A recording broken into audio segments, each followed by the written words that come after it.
Hello everyone, welcome back to the new blog of crochet by Parsa. আজকের দিনটা আমার জন্য অনেক গুরুত্বপূর্ণ। আজকে আমার চায়না থেকে শিপমেন্ট চলে এসেছে, অ্যাকচুয়ালি গত রাতে চলে এসেছে এবং এগুলোর ক্যাটালগিং করা হয়ে গিয়েছে। তো আজকে আমি এগুলোর ছবি তুলবো, সোশ্যাল মিডিয়া অ্যাকাউন্টসগুলোতে ছবি পোস্ট করব, অর্ডার কালেক্ট করব, পাশাপাশি আমি ক্রোশে করব। তো আমার গত ভিডিওটাতে তোমরা দেখেছিলে যে আমার কিছু হার্ট গ্র্যানি স্কোয়ারের জন্য বেঁচে গিয়েছিল, হার্ট গ্র্যানি স্কোয়ার। তো সেগুলোই আমি একটু বড় করে, গ্র্যানি স্কোয়ারগুলোর সাইজ আরও বড় করে আমি হচ্ছে একটা টোট ব্যাগ বানাবো। দেখি একদিনের মধ্যে কি আমি টোট ব্যাগটা শেষ করতে পারি নাকি। তো চলো দেরি না করে শুরু করা যাক। সো এগুলো আমার শিপমেন্ট, যেগুলো গত রাতে ক্যাটালগিং করা হয়েছে, কিছু কিছু এখনও খোলা হয়নি। তো মোটামুটি নাম্বারিং করা শেষ। আমি ছবি তুলব, একটা একটা করে ছবি তুলব, তারপর আমার সোশ্যাল মিডিয়া অ্যাকাউন্টস প্লাস আমার বিভিন্ন প্ল্যাটফর্ম যেগুলো আছে, ইনস্টাগ্রাম আপলোড করব, আর ওয়েবসাইটেও আপলোড করব। তবে ওয়েবসাইটে আপলোড করতে একটু দেরি হবে। তো এটা খুবই টায়ারিং একটা কাজ। সকাল সকালে আমি প্রথমে এটাই শুরু করলাম। এরপরে আমি হচ্ছে টোট ব্যাগটা বানাতে বসবো। তো আমার যেই হার্টগুলো বানানো বাকি ছিল কিছু, সেগুলো কমপ্লিট করলাম। এরপরে আমি গ্র্যানি স্কোয়ারগুলো কমপ্লিট করে ফেলবো। এটার জন্য আমি একটু বড় সাইজের গ্র্যানি স্কোয়ার লাগবে, কারণ টোট ব্যাগটা যেন একটু বড় সাইজের হয়। 18টা গ্র্যানি স্কোয়ার আমি বানাবো, 18টার মতো লাগবে আমার টোট ব্যাগটা কমপ্লিট করতে।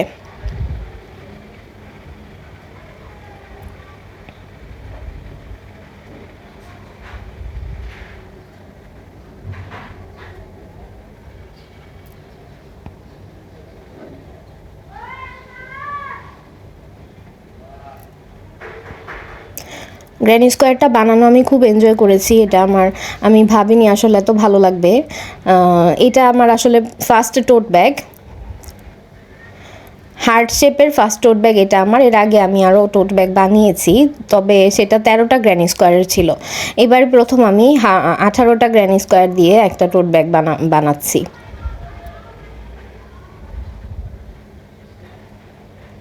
আমার খুব ভাল লাগছে, এটা অনেক সুন্দর হয়েছে। তো আমার হার্ট প্লাস গ্র্যানি স্কোয়ার বানানো কমপ্লিট। তারপর আমি শুধু অ্যাটাচ করব। এটা একদম প্লেন একটা টোট ব্যাগ হবে।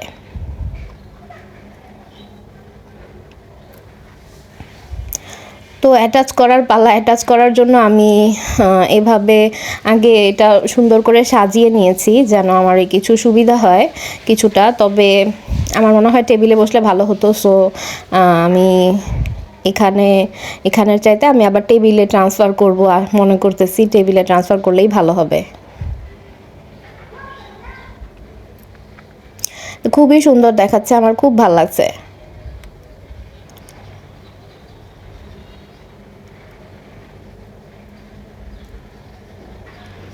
জয়েন দেওয়াটা বেশ টায়ারিং একটা জব, বাট জয়েন দেওয়ার পরে এটা এত সুন্দর হয়েছে যে মানে বলে বোঝানো যাবে না।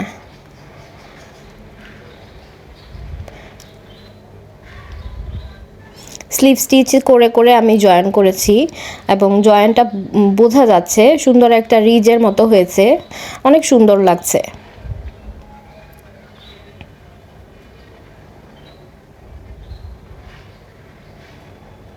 বেশ রাত হয়ে গিয়েছে আমার এটা জয়েনিং কমপ্লিট করতে করতে।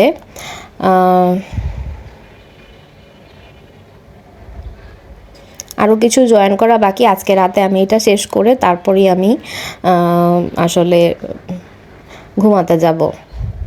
পাশাপাশি আমার কিছু অর্ডারও কালেক্ট করেছি এটা কমপ্লিট করার পাশাপাশি। মনে হচ্ছে আজকে এখনও মানে জয়েনিংটা শেষ করব, বাট আমার কাছে মনে হচ্ছে এখনও সবটা শেষ হবে না। তো আমার জয়েনিংটা কমপ্লিট, সবগুলো গ্র্যানি স্কোয়ার জয়েন করে আমার মোটামুটি ব্যাগটা কমপ্লিট। এখনও স্ট্র্যাপগুলো লাগানো বাকি, প্লাস ইয়ার্ন ইন্টগুলোও হাইড করা বাকি। Hello and good morning everyone. গতকালকে রাতে আমার টোট ব্যাগটা যেটুকু কমপ্লিট হয়েছিল, চলো আজকে সেটুকু দেখে আসি। রাতের বেলায় আসলে কালারটা এত সুন্দর বোঝা যাচ্ছিল না, এখন এটার কালারটা দেখো কতটা সুন্দর লাগছে। এটা অফ হোয়াইট কালার আর মেরুন কালারের হার্ট, খুবই সুন্দর হয়েছে।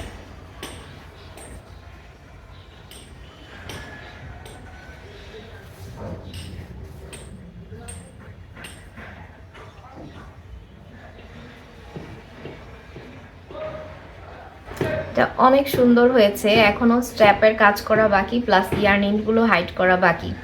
আর পাশাপাশি গতকালকে আমার সোশ্যাল মিডিয়া অ্যাকাউন্টসগুলোতে অনেক অনেক অর্ডার এসেছে 4 প্লাই মিল্ক কটন ইয়ার্নের জন্য, যেটা শিপমেন্ট আমার এসেছিল। তো আজকে আমরা অর্ডারগুলো প্যাক করব, প্লাস আমার নিজের একটা পার্সেলও এসেছে, সেটাও আনপ্যাক করব। তো চলো শুরু করা। তো আমি অর্ডার করেছিলাম আমার ব্যাগের লাইনিংয়ের জন্য যেই কাপড়টা লাগে সেটা। এটা ব্যাগের ভেতরে দিলে এটা ব্যাগটা কিছুটা ফ্লাফি হয়, প্লাস ভারী কিছু ওয়েট মানে ক্যারি করতে গেলে এটা লাগানো থাকলে খুব ভালো হয়। সো চলো এটা আনপ্যাক করে দেখি এটা ভিতরটা আসলে অ্যাকচুয়ালি কেমন। আমি এটা ফার্স্ট টাইম অর্ডার করেছি। সাধারণত কটন সুতায় কাজ করলে এটা ব্যাগটা এমনিতেই হার্ড হয়, খুব বেশি কিছু ক্যারি করতে না চাইলে এটা না লাগালেও হয়। তারপরও আমি অর্ডার করেছি এটা চেক করার জন্য এটার কোয়ালিটিটা কেমন হবে। যদি আমার কাছে মনে হয় এটা লাগালে আমার টোট ব্যাগটা ভালো লাগবে, তাহলে আমি এটা লাগাবো। তো চলো এটা আনপ্যাক করে দেখি।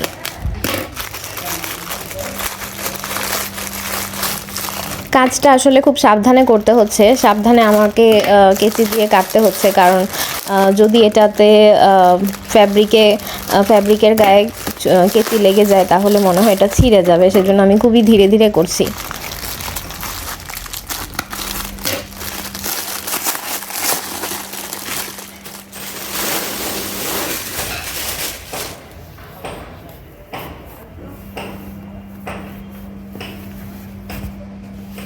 এটা হচ্ছে এই ধরনের। সো আমার কাছে মনে হচ্ছে এটা লাগানোর পরে আমাকে আলাদা আরেকটা ফ্যাব্রিক অ্যাড করতে হবে, এবং এটা ভেতরে থাকবে শুধুমাত্র।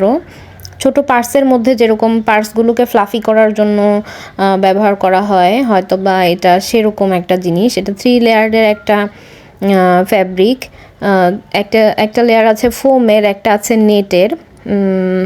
শুধু এটা লাগালে কি হবে কি না আই এম নট শিওর, আমার কাছে মনে হয় আরও একটা ফ্যাব্রিক অ্যাড করতে হবে। তো এখন আমি আমার যে ইয়ারনিনগুলো টোট ব্যাগটার হাইড করা বাকি ছিল ভিতরে উল্টো সাইড করে আমি ইয়ারনিনগুলো হাইড করে দিব যত দ্রুত সম্ভব। আমি আজকে চেষ্টা করব টোট ব্যাগটা যেন কমপ্লিট করতে পারি। তো দেখা যাক। ইয়ারনিন অনেকগুলো ছিল, 18টা গ্র্যানি স্কোয়ারের প্রত্যেকটারই ইয়ারনিন ছিল, 18টা অফ হোয়াইট কালারের ইয়ারনিন। এগুলো সবগুলোই হাইড করতে হবে।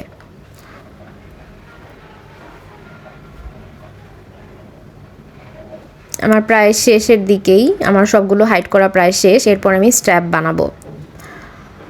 তো স্ট্র্যাপ বানানো শুরু করেছি আমি, পুরোটা ফিল্ম করতে পারিনি। তো যাই হোক, দুটো স্ট্র্যাপ বানিয়ে দেন হচ্ছে আমি ব্যাগের সাথে অ্যাটাচ করব। তবে স্ট্র্যাপ বানাতে আমি খুব এনজয় করেছি, কারণ এটা শুধুমাত্র ডাবল ক্রোশে করে করতে হয়। ডাবল ক্রোশে করার আমার কাছে খুব ভালো লাগে। ডাবল ক্রোশে করতে আমি জাস্ট 3টা লেয়ারে ডাবল ক্রোশে করে একটা স্ট্র্যাপ বানিয়েছি।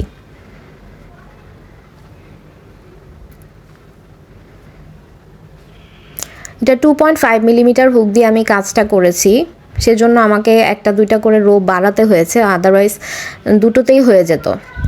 সো আমার প্রায় স্ট্র্যাপগুলো লাগানো এখন কমপ্লিট, প্রায় শেষের দিকে। আমি তোমাদেরকে দেখাবো এটা কেমন হয়েছে স্ট্র্যাপ লাগানোর পরে। আমি এখন চারদিকে একটা স্লিপ স্টিচ করে লাইনিংয়ের মতো করে দিচ্ছি, যেন একদম সুন্দর একটা ফিনিশিং আসে। ব্যাগের জন্য ফিনিশিং আনা মানে খুবই একটা জরুরিও কাজ, প্লাস ব্যাগ না সব কিছুর জন্যই ফিনিশিং ভালো আনাটা অনেক জরুরি। তো দেখি আমি স্ট্র্যাপগুলো কেমনভাবে লাগিয়েছি। আমি যথেষ্ট চেষ্টা করেছি যেন একদমই সুন্দর হয় এবং বোঝা না যায়। তো এটা এরকম হয়েছে লাগানোর পরে, একদমই বোঝা যাচ্ছে না জয়েনিং করা হয়েছে, যে এটা খুব সুন্দর হয়েছে। আমার সবগুলো 4 সাইডেই স্ট্র্যাপ 2টা লাগানো কমপ্লিট। এখন শুধু আমি এই লাস্টেরটা ইয়ারনিংটা কেটে একটু লম্বা করে কাটছি, কারণ এটা অনেক দূর পর্যন্ত হাইড করে দিব, যেন একদম সুন্দর করে সিকিউরড থাকে।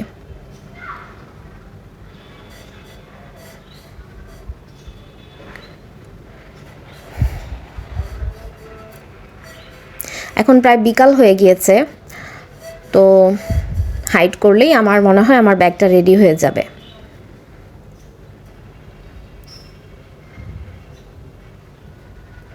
এটা খুবই সুন্দর হয়েছে। হাইড করে আমি তোমাদের সামনে আবার আসছি। সো আমার ব্যাগটা এখন রেডি, মানে এটা এত সুন্দর হয়েছে, প্লাস এটা হার্ডও হয়েছে। আমার মনে হয় না এটার ভেতরে লাইনিংয়ের দরকার আছে, প্লাস ফ্যাব্রিকের দরকার আছে। যারা হালকা পাতলা ইউনিভার্সিটিতে ছোট একটা প্যাড বা মোবাইল বা পার্স ব্যবহার করার জন্য এটা নিতে চাবে, তাদের জন্য এটা একটা পারফেক্ট, মানে একদম পারফেক্ট একটা ব্যাগ হবে। এটা একটা ক্লাসি লুকও দিবে, প্লাস এটা যে কোনো অকেশনেও ইউজ করা যাবে। সামনে ভ্যালেন্টাইন্স ডে আসছে, বসন্ত আসছে, যে কোনো অকেশনে এটা ভাল লাগবে, বা যে কোনো বিয়ের প্রোগ্রাম হোক, বার্থডে প্রোগ্রাম হোক, যে কোনো কিছুতে এটা ভাল লাগবে। তো এটা আমি মেপে দেখাচ্ছি। এটার লেন্থ হয়েছে প্রায় 10.5 ইঞ্চি, ওয়াইড তো হয়েছে প্রায় 10.5 ইঞ্চি।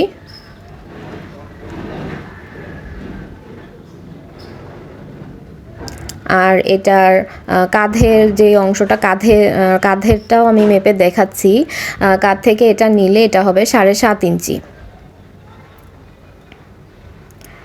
ভিতরে দেখো একদম নিট অ্যান্ড ক্লিন হয়েছে, কোনো ফ্যাব্রিক, কোনো ইয়ার্নই দেখা যাচ্ছে না। এত সুন্দর করে আমি হাইড করেছি, একদম পারফেক্ট হয়েছে।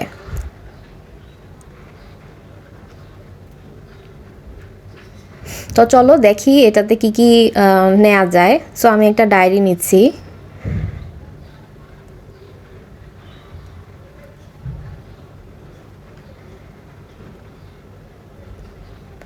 প্লাস একটা মোবাইল নিচ্ছি। তো এটা একদম মানে সুন্দর হয়ে আছে, সুন্দর হয়ে পড়ে আছে। প্লাস এটা কাঁধে যদি আমরা ক্যারি করি, আমার মনে হয় না এটার সাথে আর কিছু অ্যাড করতে হবে। তবে আমার মনে হয় একটা চেইন লাগালে হয়তো বা ভালো হতে পারে। তো ব্যাগটা বানিয়ে আমি এত হ্যাপি ছিলাম যে আমি বলে বোঝাতে পারবো না। এটা এত সুন্দর একটা লুক এসেছে। আমার আম্মু খুব পছন্দ করেছে আমার ব্যাগটা। বলছিল যে এটা তুমি সেল করো না, এটা তুমি নিজের জন্য রেখে দাও, বাট আমি এটা মনে হয় নিজের জন্য রাখবো না। এটা আমি ওয়েবসাইটে আপলোড করে দিব বা আমার সোশ্যাল মিডিয়া অ্যাকাউন্টস, ফেসবুক পেজে আপলোড করে দিব। যেহেতু সামনে অকেশন আসছে, আমি এটা সেল করার জন্যই রেখেছি। প্লাস এটার সাথে যখন আমি আমার হেডব্যান্ডটাও পরেছি, এটা আমার কাছে মানে মনে হচ্ছিল খুব, মানে আমার কাছে মনে হচ্ছিল যে আমি এখনই বাইরে চলে যাই হেডব্যান্ড আর মানে ব্যাগটা সাথে নিয়ে বাইরে গিয়ে কিছুক্ষণ ঘুরে আসি, সবাইকে দেখাই। কিছু বানালে আমার মানে না দেখালে কাউকে আমার ভালো লাগে না। তো যাই হোক, এখন চলো আমরা আমাদের যেই অর্ডারগুলো এসেছিলো 4 ply মিল্ক কটন ইয়ার্নের, সেই পার্সেলগুলো রেডি করি। আমাদের প্রায় বিকাল হয়ে যাচ্ছে, আমাদের রাইডার চলে আসবে পার্সেলগুলো নেওয়ার জন্য। তো বেশ কয়েকটা পার্সেলই মানে অর্ডারই এসেছে 4 ply মিল্ক কটন ইয়ার্নের। তো চলো এখন আমরা পার্সেলগুলো রেডি করি।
So hey everyone, that's all for today. Hopefully you like my video. যদি তোমরা এরকম আরো ব্লগ দেখতে চাও তাহলে অবশ্যই আমার চ্যানেলটিকে সাবস্ক্রাইব করে রাখবে। আমার ব্লগটা তোমাদের কেমন লাগলো কমেন্টে আমাকে জানাতে পারো। তোমরা আমার সোশ্যাল মিডিয়া অ্যাকাউন্টসগুলোকে ফলো করতে পারো। আমার সোশ্যাল মিডিয়া অ্যাকাউন্টসগুলো হচ্ছে ক্রোশে বাই পারসা, আমার ওয়েবসাইট হচ্ছে crochetbyparsha.com। যদি আমার কাছ থেকে মিল কটন ইয়ার্ন কিনতে চাও তাহলে আমার সোশ্যাল মিডিয়া অ্যাকাউন্টসে নক করতে পারো, অথবা আমি আমার ওয়েবসাইটেও আপলোড করে দিব। আর আমার হেড ব্যান্ড যেটা আমি এখন পরে আছি, প্লাস আমি আজকে যে টোট ব্যাগটা বানালাম, এগুলো যদি তোমরা পারচেস করতে চাও ইনস্টাগ্রাম অথবা আমার ফেসবুক অ্যাকাউন্ট অথবা আমার ওয়েবসাইটেও তোমরা নক করতে পারো। তবে আমি ওয়েবসাইটে এখনও আপলোড করিনি, আপলোড করব এবং সেটা তোমাদেরকে জানিয়ে দিব। বাট তোমরা যদি ফেসবুকের মাধ্যমে বা ইনস্টাগ্রামের মাধ্যমে কিনতে চাও অবশ্যই আমাদেরকে টেক্সট করবে। আর আমার চ্যানেলটাকে সাবস্ক্রাইব করতে ভুলবে না। আজকে এই পর্যন্তই, আল্লাহ হাফেজ।